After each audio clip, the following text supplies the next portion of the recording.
야고보서 1장 1절부터 4절까지의 말씀입니다.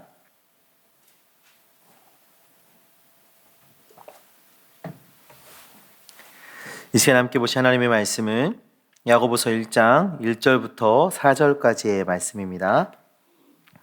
오늘 한 절씩 교도가여 읽도록 하겠습니다. 하나님과 주 예수 그리스도의 종 야고보는 흩어져 있는 12지파에게 문안하노라. 네, 형제들아, 너희가 여러 가지 시험을 당하거든 온전히 기쁘게 여기라. 이는 너희 믿음의 시련이 인내를 만들어내는 줄 너희가 알미라. 인내를 온전히 이루라. 이는 너희로 온전하고 구비하여 조금도 부족함이 없게 하려 함이라. 아멘. 네, 한 가지 권고하고 시작하도록 하겠습니다. 다음 주에는 십자수라고 해서요, 십자가를 자랑하는 수요 예배를 다음 주부터 시작을 하게 됩니다. 특별히 다음 주에는 총신대학교 교수님이신 박현신 교수님이 오셔서 말씀을 전해 주실 텐데요. 지난번에 저랑 이슬기 목사님이랑 문 목사님이 함께 그 교수님을 만나 뵙고 왔거든요. 너무나도 기대가 되고요. 그 기존에 어떤 준비했던 어떤 말씀을 가지고 그냥 전달하시는 것이 아니라 정말 본인이 최근에 은혜 받고 계시고 그런 그 은혜를 경험하고 계신 그 주제와 이번 저희의 십자수의 주제가 너무 잘 맞아서 그래서 강사로 승낙하셨다고 그런 말씀을 하셨거든요. 정말 기대가 됩니다. 우리 성도님들 기도하시고 또 기대하는 마음으로 또 동참해 주시면 좋을 것 같습니다. 네. 최근에 수년 동안 한국교회에 대한 여러 가지 평가들 속에서 한국교회에 위기가 왔다라는 말들을 우리는 종종 들어봤습니다. 우리 성도님들 위기, 한국교회 안에 위기라고 말하면 어떤 단어들이 떠오르십니까? 교회 지도자들의 타락, 다음 세대의 약화, 교회의 재정의 위기, 등등 여러 가지 그 우리 한국교회 위기라고 할 만한 여러 가지 것들이 생각나실 거예요. 특별히 최근에는 코로나로 인해서 많은 어려움들이 우리에게 다가오고 있는데 또 그 중에 우리에게 가장 크게 다가오는 어려움은 무엇인가요? 모임이죠. 모이지 못하는 것. 이런 어려움들이 우리 안에 있습니다. 교회와 개인의 신앙에 여러 가지 위기들을 말하고 있지만 또 우리 개인에게도 여러 가지 위기들이 있잖아요. 어려움이 있고 우리가 그런 위기와 어려움들에 대해서 우리가 이야기하는데요. 그것들에 대해서 한 가지로 표현을 하면 믿음에 대한 문제다라고 말할 수가 있어요. 우리가 하나님을 온전히 믿는 것에서 여러 가지 문제들이 하나님을 온전히 믿지 못하는 것에서 여러 가지 문제들이 나오는 것이죠. 오늘 우리가 읽은 이 야고보서의 말씀은 위기 가운데 있는 성도들에게 어떻게 그 위기를 이겨나갈 수 있을 것인가에 대한 말씀을 하고 있습니다. 실현, 그 위기를 이겨나갈 수 있는 방법으로 이 야고보 사도가 우리에게 말씀하고 있는 것은 믿음이에요. 믿음으로 그 위기를 이겨나가는 것입니다. 그리고 놀라운 것은 믿음으로 이겨나가는 그 성도에게는 시험을 기쁘게 여기는, 온전히 기쁘게 여기는 놀라운 사건이 이루어진다라고 말씀하고 있는 것이죠. 사랑하는 성도님들, 우리가 마주한 시련이 무엇이 있습니까?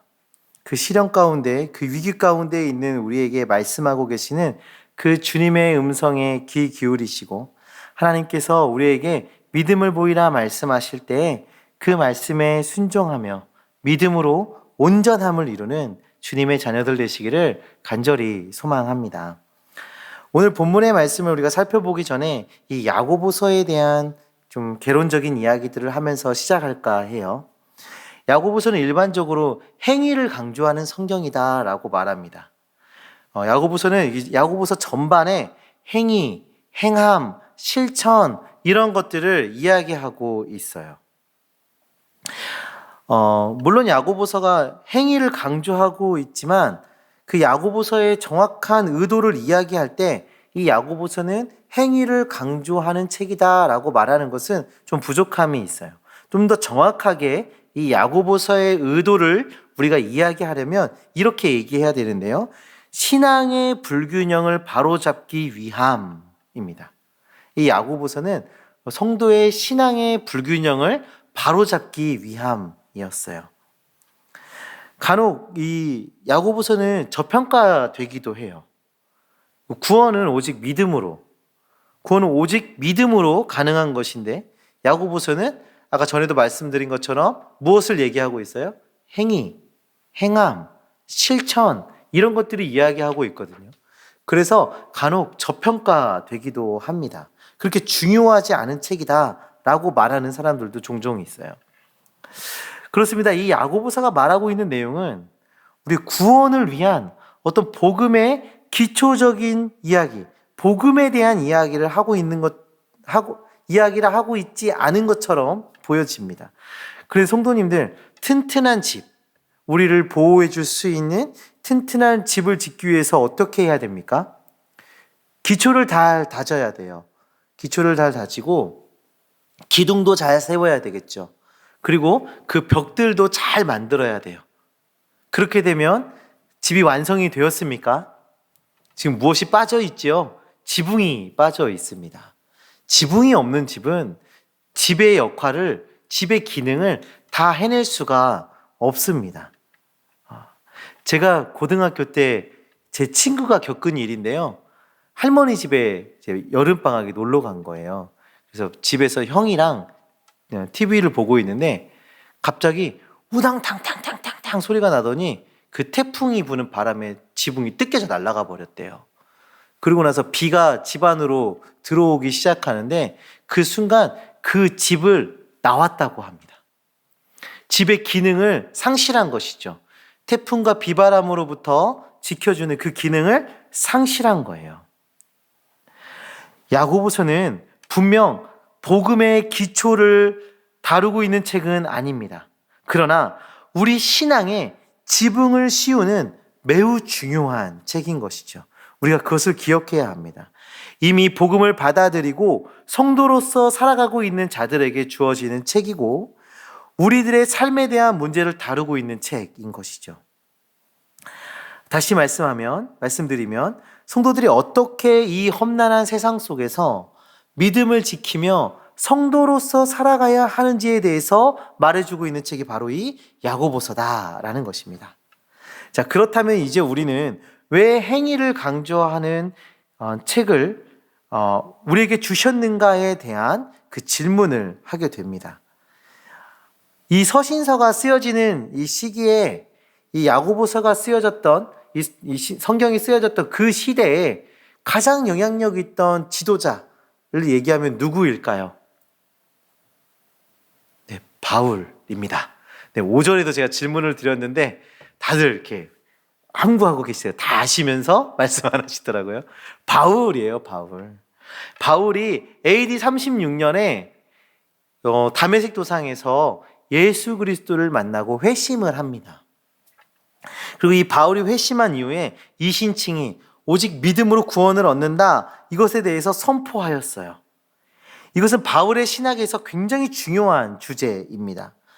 바울은 오직 믿음으로 구원을 얻는다고 주장을 하였습니다. 자, 그러자 이 바울에게 시비를 거는 무리들이 있었는데요. 그들은 누구였을까요? 유대인이었어요. 유대인들은 유대 전통과 율법을 강조하였기 때문에 이 바울의 주장에 반발하게 된 것이죠. 그래서 사도 바울은 이 복음을 전하러 가는 곳마다 이 문제를 가지고 신학적 논쟁을 벌여왔습니다. 그리고 AD 48년, 49년 즈음에 이 문제는 교계의 가장 중요한 난제로 등장을 하게 돼요. 그리고 이것으로 인해서 예루살렘 교회에서 종교회의가 열립니다. 구원은 믿음으로만 가능한 것인가, 아니면 다른 무언가가 필요한 것인가에 대한 이 논쟁이 이루어진 것이죠. 그리고 베드로 사도의 증언으로 구원은 오직 믿음으로 얻는다라는 결론을 내리게 되었습니다. 자, 그런데 문제가 여기서 끝나지가 않아요. 오호라, 구원은 믿음으로 얻는 것이구나. 한번 구원을 받으면 다시는 바뀌지가 않는구나. 그렇다면 내가 구원을 받았으니까 이제 내 마음대로 살아도 되겠지. 대충 살아도 되겠지. 하는 그런 주장들이 나오기 시작한 거예요. 신앙의 행위는 필요 없다고 말하는 행위 무용론이 나오기 시작한 것이죠. 이 문제는 사실 우리에게 생소한 문제는 아닙니다. 지금도 여전히 이런 구원을 받으면 내 마음대로 살아가도 된다라는 잘못된 신앙을 가지고 있는 그런 사람들이 우리 주변에도 여전히 존재하고 있어요. 자, 이런 문제에 대한 처방전으로 야고보서가 우리에게 주어진 것입니다. 구원을 받았으니 마음대로 살아가겠다고 말하는 잘못된 신앙을 가지고 있는 그 성도들에게 주어지는 말씀인 것이죠. 신앙의 불균형을 바로잡기 위해서. 자, 1절의 말씀을 보시면 이 야고보는 이 서신의 수신자들을 밝히고 있는데요. 자, 우리 수신자가 누구라고 밝혀져 있나요? 흩어져 있는 12지파. 흩어져 있는 12지파라고 말하고 있어요. 당시의 성도들을 향해서 흩어져 있는 12지파라고 말하고 있는 이 지점에서 우리는 이들이 이 성도들이 얼마나 어려운 상황에 놓여 있는지에 대해서 생각할 수 있게 됩니다. 교회는 모여 있어야 합니다. 이 교회라는 이름 자체 안에 이미 모임을 강조하고 있어요. 그런데 흩어져 있는 것입니다. 예전에 포로로 끌려갔던 유대인들이 다시 돌아오지 못하고 각 국에서 여러 나라에 흩어져 있는 그런 상황들도 있었을 거예요. 또한 사도행전 8장 1절에 나오는 그 박해를 흩어짐의 가능성으로도 볼 수 있는데요. 사도행전 8장 1절에 이런 말씀이 있어요. 사울은 그가 죽임당함을 마땅히 여기더라. 그날에 예루살렘에 있는 교회에 큰 박해가 있어 사도 외에는 다 유대와 사마리아 모든 땅으로 흩어지니라. 많은 박해가 있었어요. 그래서 교회가 흩어져 버렸습니다. 당시에 교회에 대한 박해가 얼마나 심했는지가 나오는 장면이죠. 또 뿐만 아니라 사도행전 18장 2절의 말씀에서도 로마 황제 글라우디오가 로마에 있는 유대인들, 로마 교회의 성도들을 로마에서 추방하는 사건이 기록되어져 있어요. 이로 인해서 유대인들은 여러 지역으로 흩어지게 된 것입니다. 성도들이. 그리스도인들의 흩어짐의 원인들이 그다지 선한 일들은 아니었어요. 여러 가지 어려움과 박해와 억울한 일들 속에서 흩어져야만 했고 그로 인해서 굉장히 힘든 시간들을 보내야 했습니다. 뿐만 아니라 당시 그리스도인들에게는 정말 많은 어려움과 시련과 시험이 있었는데요. 예수 그리스도를 믿는다는 것, 그것에 대해서 유대인들에게 공격을 당했습니다. 예수님을 믿는 것 자체가 공격의 대상이었어요. 로마 황제를 숭배하지 않는다라는 이유로 재산을 몰수당했고 하는 사원마다 방해를 했습니다. 또한 이방인 성도들은 어땠습니까? 이방인이라는 이유로 그냥 무시당하고 경멸함을 당하는 그런 일들도 수없이 일어났어요. 이렇게 다양한 시련과 어려움 속에서 살고 있는 이 성도들에게 야고보는 이렇게 이야기하는 것입니다. 2절의 말씀을 우리 다 같이 보도록 하겠습니다. 네, 형제들아, 너희가 여러 가지 시험을 당하거든 온전히 기쁘게 여기라. 참 모순적인 이야기지 않습니까? 어떻게 이 시험이 기쁠 수가 있겠습니까? 참 이해가 되지 않는 말이지만 우리는 이 말을 통해서 무언가를 기대하게 되지요. 성도에게 시험을 온전히 기쁘게 여기라 말하는 것을 통해서 믿음이 있는 성도와 믿음이 없는 자들의 어떠한 놀라운 차이가 나타나게 될 것이라는 기대가 우리에게 주어지고 있습니다. 사실 시험, 시련 이런 건 누구에게나 있습니다. 믿음이 있는 자든지 믿음이 없는 자든지 누구에게나 어려움은 시련은 다가옵니다. 그리고 시련이 다가오면 믿음이 있든 믿음이 없든 모두가 힘들어합니다. 어렵습니다. 그런데 믿음이 있는 자들은 이 시련 속에서 차이를 드러내는데요. 3절의 말씀을 우리 다 같이 보도록 하겠습니다. 이는 너희 믿음의 시련이 인내를 만들어내는 줄 너희가 알미라. 아멘. 믿음의 시련은 인내를 만들어낸다. 여기에 나오는 이 인내라고 번역이 되어 있는 단어는 휘포모네라는 단어인데요. 이 휘포모네라는 단어 안에는 경고의 섬이라는 뜻이 있어요. 경고의 섬. 다시 말하면 믿음의 시련은 무엇을 만들어낸다고 말하고 있는 것입니까? 믿음의 시련은 성도로 하여금 경고히 서게 한다라고 말씀하고 있는 것입니다. 믿음이 없는 자들에게 시련은 절망과 나락으로 떨어지게 하는 징계일 뿐이지만 성도에게는 시련의 밑바닥에서도 우리와 함께 하시는 그 하나님의 은혜와 그 사랑을 통해서 더욱 성도다워지고 생명력을 경험하게 하는 것이 바로 이 시련이라는 것을 우리에게 말씀해 주고 있는 것입니다. 시련은 우리의 믿음을 드러나게 합니다. 시련 가운데에서 절망하고 아파하는 것은 믿음 없는 자와 동일한 모습으로 보일 수 있어요. 그러나 성도된 우리는 그 절망과 좌절 속에서 희망이 되시고 소망이 되시는 그 하나님을 바라보게 됩니다. 그것이 엄청난 차이를 만들어내는 거예요. 그리고 우리에게 다시금 소망을 주시는 그 하나님과 온전히 세워짐을 경험하게 되는 것이죠. 그리고 주님께서 주신 그 시련을 통해서 우리는 더욱더 성도다워지는 것입니다. 야고보 사도는 이 과정을 4절과 같이 말씀하고 있는데요.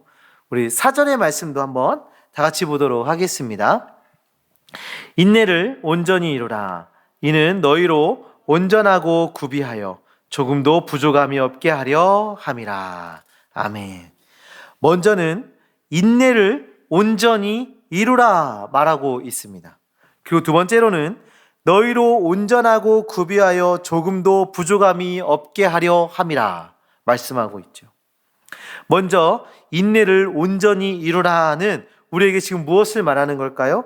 믿음으로 견고히 서는 일을 온전히 이루어 나가라 말씀하고 있는 거예요. 믿음으로 견고히 서가는 일을 온전히 이루어 나가라 말씀하고 있는 것입니다. 얼마 전에 동계올림픽이 있었어요.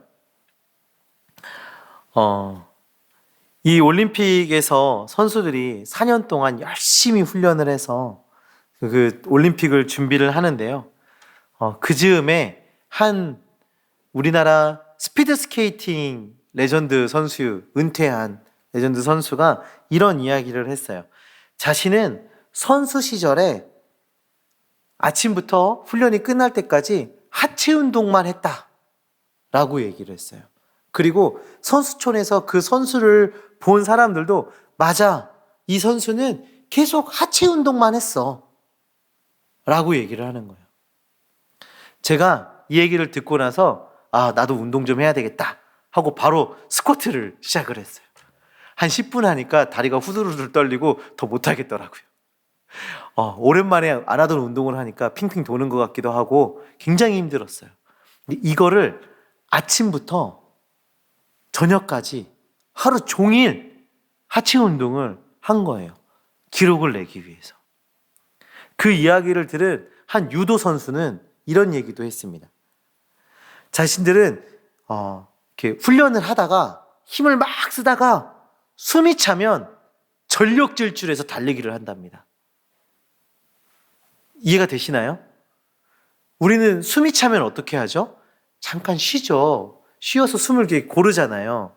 근데 이 유도 선수는 힘을 쓰다가 숨이 차는 그 극한의 상황이 오면 전력질주로 달리기를 한답니다. 왜 그렇게 훈련을 하냐고 물어봤더니 본인들은 경기 중에 힘을 쓰다가 숨이 차도 계속 힘을 더 써야 되기 때문에 극한에서 더 극한까지 훈련을 한다고 합니다. 이 시간들이 얼마나 고통스러웠겠습니까? 그리고 자신을 훈련시키는 그 코치를 바라보면서 어떠한 생각이 들었겠습니까? 저 사람이 나와 어떤 원수지간이길래 나를 이렇게 고통스럽게 하나? 이런 생각을 하지 않았을까요? 야고보 사도가 말하는 인내를 온전히 이루라, 이 말은 우리에게 이런 훈련의 시간을, 견고히 서가는 그 훈련을 해가라 말하고 있는 것입니다. 그렇게 우리의 믿음의 시련을 통해 훈련을 해가면 우리에게 주어지는 모습이 무엇입니까? 너희로 온전하고 구비하여 조금도 부족함이 없게 하려 함이라. 너희로 온전하고 구비하여 조금도 부족함이 없게 함이라. 마치 운동선수가 힘든 훈련의 시간들을 이겨내고 자신의 기록을 경신하고 최고의 자리로 올라가는 것처럼 우리도 믿음의 시련을 이겨냄을 통해서 성도로서 완성되어져 가는 것입니다. 야고보 사도는 지금 말씀을 통해서 우리에게 그런 시간을 가져라 말씀하고 있는 것이죠.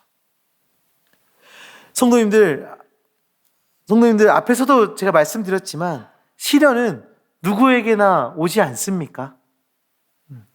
이 자리에 있는 대부분의 성도님들이 저보다 더 오랜 시간에 살아오셔서 시련은 누구에게나 온다, 어려움은 누구에게나 온다를 저보다도 경험적으로 더 잘 알고 계실 거라고 믿습니다. 누구에게나 옵니다. 시련은. 성도에게 시련이 피해가는 것이 아닙니다. 성도에게도 시험이 옵니다. 그러나 궁극적으로 성도와 세상 사람들의 차이는 무엇입니까? 믿음이 없는 자들은 그 시련 속에서, 그 시험 속에서 절망과 좌절로 결론 나지지만, 믿음이 있는 사람은 살아 역사하시는 하나님을 그곳에서 경험합니다.